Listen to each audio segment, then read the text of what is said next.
प्रेम से बोली दुर्गा माता की जय। ओम दुर्गा देवो नमः। ओम दुर्गा देवो नमः। ओम दुर्गा देवो नमः। तो मैं आप सबको बताने जा रही हूँ नवरात्रि व्रत कब है और नवरात्रि में हमें क्या करना चाहिए, क्या नहीं करना चाहिए, और नवरात्रि व्रत हम कैसे करें। तो 2023 में नवरात्रि व्रत कब है? तो सबसे पहले नवरात्रि शुरू होने से पहले हमें घर को साफ सफाई करना है और घर को पूरे स्वच्छ करना है। साफ सफाई करके और जब नवरात्रि शुरू हो जाती है तो शुरू होने से पहले हमें लहसुन, प्याज, कोई भी ऐसा तामसी भोजन घर में नहीं बनना चाहिए और कोई परिवार को नहीं खाना चाहिए, क्योंकि माँ दुर्गा की आवाहन होती है। पूरे 9 दिन माँ दुर्गा घर में आती हैं और घर में अपने आसन मारकर बैठती हैं और 9 दुर्गा की पूजा की जाती है।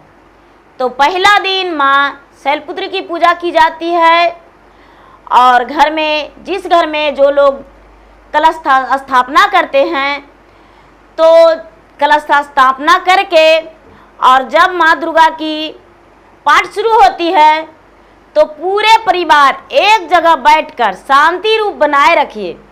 यदि आपके घर में कोई ब्राह्मण आते हैं तो ब्राह्मण के मुख से ही आप पूरे परिवार शांति से कथा सुनिए, और नहीं तो यदि आपके घर में कोई सदस्य हैं तो वो भी कथा पढ़ सकते हैं और सारा परिवार प्रेम पूर्वक बैठ के कथा सुन सकते हैं।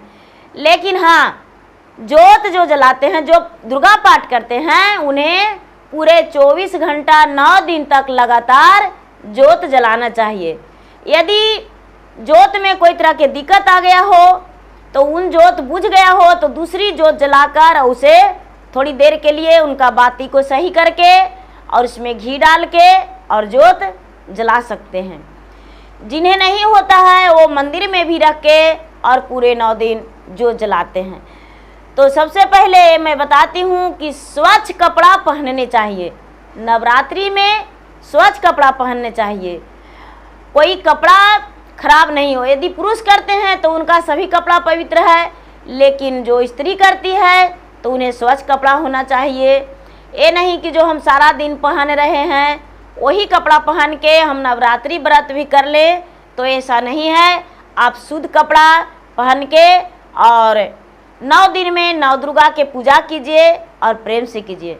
तो सबसे पहले हमें ये जानना है कि कलशा स्थापन कब है 2023 में।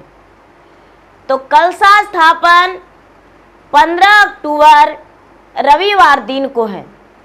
कलशा स्थापन 15 अक्टूबर रविवार दिन को है। तो कब है और किस समय है? तो रविवार को हम 11:44 से शुभ मुहूर्त में यदि देखते हैं तो सही मुहूर्त ही है 11:44 से हम शुरू करेंगे और उसके बाद 12:30 तक हम कलशा स्थापन कर सकते हैं। तो कलशा स्थापन के लिए मिट्टी का जो घड़े रखते हैं वो घड़े रख के और मिट्टी या बालू रख के और वहाँ पर जौ हम वहाँ पर छीट सकते हैं और छीट के उसे पानी में भिगो देंगे और भिगो के और जोत जलाएंगे और माँ शैलपुत्री के पूजा करेंगे। और उस दिन पूरे 9 दिन लगातार हमें जल्दी जल्दी उठना है और पूरे परिवार को जल्दी जल्दी जागना है, क्योंकि जब तक कथा होती है पूरे घर में तब तक पूरे मनुष्य को, घर में कोई परिवार को उस समय सोना नहीं चाहिए, बिस्तर पर लेटे नहीं रहना चाहिए। परिवार को एक जगह शांति बनाकर बैठकर कथा को सुनना चाहिए और माता रानी को ध्यान लगाना चाहिए, क्योंकि माता रानी जो है अपने वाहन पर सवार होकर हमारे घर में आती हैं। कौन कौन में चारों तरफ माता रानी देखती हैं और देखकर घर में सुख शांति देती हैं। धन की प्राप्ति देती हैं। जो हमें मन्नत मांगनी होती है वो माता रानी से हम ध्यान लगाकर विनती करके और माता रानी से मांगते हैं और वो मन्नतें माता रानी स्वयं पूरा करते हैं। माता रानी जो हैं वो हर मन्नतें पूरे कर देते हैं, क्योंकि जो दिल से मांगते हैं, जो माता रानी को दिल से पुकारते हैं, उसे माता रानी अवश्य पूरा करते हैं। और जो दिल से माता रानी को नहीं पुकारते हैं उसे माता रानी कैसे पूरा कर सकते हैं। जो मन से, अपने भावना से, लगन से माता रानी का पूजा करती हैं। यदि आपके घर में कलशा नहीं रखी जाती है तो आप मंदिर में भी पूरे 9 दिन लगातार माता रानी को जाके चरण धोइए और पूजा कीजिए। पूजा करके वहाँ भी जोत जला सकते हैं। यदि अखंड ज्योति आप पूरे 24 घंटा नहीं जला सकते हैं तो दीपक कम से कम 2 दीपक ले जाकर और मंदिर में रख के और जला के माता रानी से प्रार्थना, विनती, पूजन कर सकते हैं। यदि आपसे उपवास नहीं रहा जा सकता है 9 दिन तो कोई बात नहीं, 2 दिन भी आप व्रत नहीं रखते हैं तो कोई बात नहीं, लेकिन 9 दिन लगातार माता रानी को मंदिर में जाकर पूजन करके सुबह समय में ब्रह्म मुहूर्त में और पूजा पाठ करके माता रानी से विनती करके आप चावल, रोटी कुछ भी खा सकते हैं।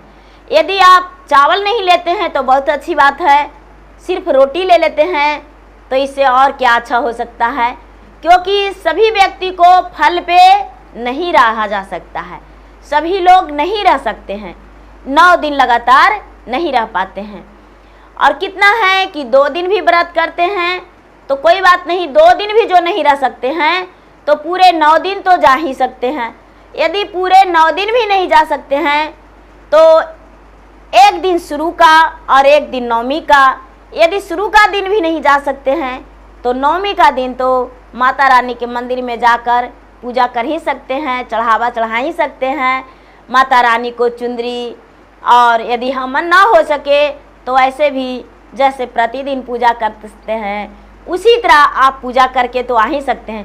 किसी भी रूप से माता रानी के शरण में जाइए और माता रानी को पूजा करिए, क्योंकि माता रानी तो कहते हैं कि मेरा ध्यान लगाओ, स्वच्छ मन से, अच्छे मन से मेरा ध्यान लगाओ। ये नहीं माता रानी कहते हैं कि मेरे लिए थाल भर लड्डू और थाल भर पूजा लेके आओ, ऐसी बात नहीं है। तो भक्तजनों, जो भी माता रानी को प्रेम से, भावना से, मन से, लगन से ध्यान करते हैं, पूजा करते हैं, उनका हर मन्नतें माता रानी पूजा करते हैं।